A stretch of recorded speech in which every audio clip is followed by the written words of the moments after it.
All right, take my word for it. It says solving one-step equations. That word is equations.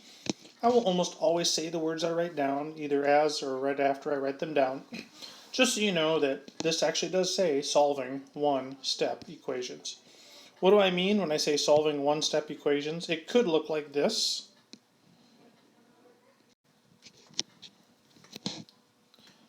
And now when I say one step, alright, sometimes there's technically more than one step, but I usually am thinking like some of the simpler versions of, let's solve this equation. So when I say solve an equation, what are we really talking about? Ultimately, when you're saying solving, we're saying, okay, what number here makes this whole thing true? That's what solving is. What makes it true? We're going to find a solution.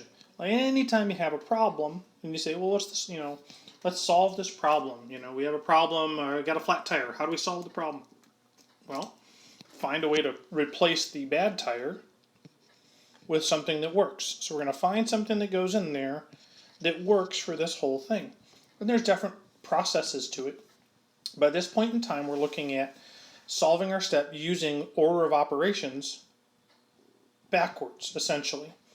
So we start by isolating, and you'll hear me say these words over and over again, but we want to isolate what it is I'm looking for. In this case, I'm looking for x. So I want to get x all by itself. If I can, then I'll have x equal something. So I have to start and say, well, what do I have to get rid of before I can have x all by itself? Well, I have to get rid of the 3 because that's right next to it. But I want to work outside in, not inside out. So like reverse order of operations. So the 3 is the last thing I get rid of because it's closest to x. So I have to get rid of everything else first. Well, what else is there? Well, I've got this 4 here that I need to get rid of because it's also next to the x. And order of operations, again, is PERMDAS. And I want to work outside in. So is there any subtraction? Yes, there is. That's what I'm going to do first. And work my way back up to find the x eventually. All right, so since there is subtraction, I think what's the opposite of subtraction? Inverse operation of subtraction is addition. So I'm going to add 4 to both sides of the balance, because 4 equals 4.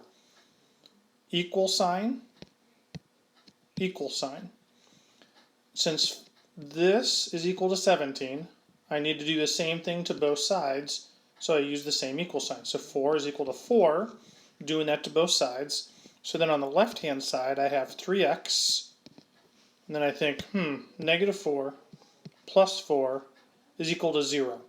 Can I write plus 0? Absolutely can. Do I need to? No, I don't. Because adding 0 does nothing. Well, it does. It adds 0. On the right-hand side, I have 21.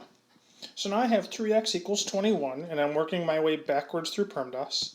Is there any more subtraction? No. Is there any more addition? No. Is there any more division? No. Is there any more multiplication? Yes, there is multiplication. It's right here. It's implied 3 times x. The opposite or inverse of multiplication is division. So to get rid of this 3, and I shouldn't say get rid of it, we need to change what it looks like. I'm going to go 3 divided by 3. And over here, 21 divided by 3. 3 divided by 3. How many times does 3 go into 3? 3 divided by 3 is 1. So I'm left with 1x equals 21 divided by 3 is 7. And as we've talked in class, and you've seen before, do I need to write the 1 there? No. Can I leave it there? Technically, yes, it's a little sloppy. But no one would question you and say, wait, what do you mean by 1x? You just mean x equals 7. And that's my solution. Do a little bit more here, where I just have the 1x value in there, and I need to solve for x. I want to find x. What number, if I put it in here for x, makes this whole thing true? Now, like I said, there's different ways you could do it. So right now I could say, all right, I could start and do add, subtract, multiply, and divide, do PERMDAS backwards, but there's another thought process. You can be thinking along the line, say, well, I have 12 minus something is equal to 1. 12 minus something is equal to 1. That something must equal 11.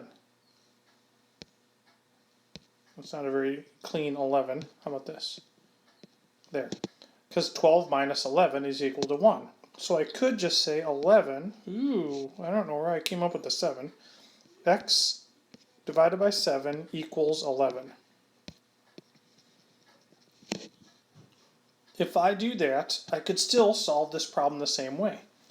But you need to, again, show your work. How are you getting from one step to the next? Then I'm thinking about, okay, some number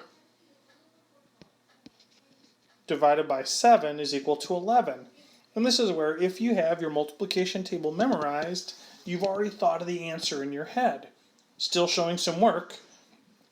I want to show that 77 divided by 7 is equal to 11. Therefore, x equals 77. Now what if I wanted to do this the old school way?